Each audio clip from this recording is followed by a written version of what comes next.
আসসালামু আলাইকুম। আমি পিয়ার। আজকে ৫ জুন বিশ্ব পরিবেশ দিবস। তো বিশ্ব পরিবেশ দিবস উপলক্ষে আমার ডেস্ক ক্লাব যশোরের নিজ উদ্যোগে যশোর শহরের বিভিন্ন জায়গায় আমরা ডাস্টবিন বিতরণ করছি এবং আমরা যশোর ওয়াইসির সকল মেম্বাররা মিলে আজকে বিভিন্ন জায়গায় ময়লা আবর্জনা এগুলো ক্লিন করতেছি। সো চলুন যাওয়া যাক।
বিশ্ব পরিবেশ দিবস উপলক্ষে আমরা সবাইকে একটা মেসেজ দিতে চাই।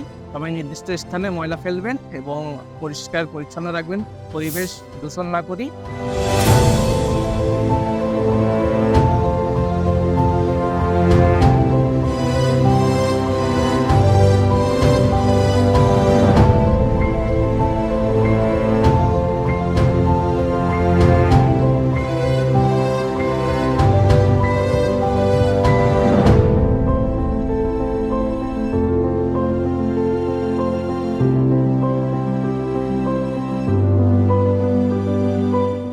সো আপনারা সবাই দেখলেন যে আজকে সারাদিন আমরা কি করলাম। বিশ্ব পরিবেশ দিবস উপলক্ষে আমাদের এই ছোট্ট একটি উদ্যোগ নিয়েছিলাম। তো সবার কাছে আমার একটা অনুরোধ থাকবে, আপনারা সবাই নির্দিষ্ট স্থানে ময়লা ফেলবেন এবং পরিবেশ রক্ষা করবেন। সেই সাথে ধন্যবাদ জানাতে চাই আমাদের এসআই মোটরসের executive director mister Subrata Ranjan Das বসকে। ইয়েস।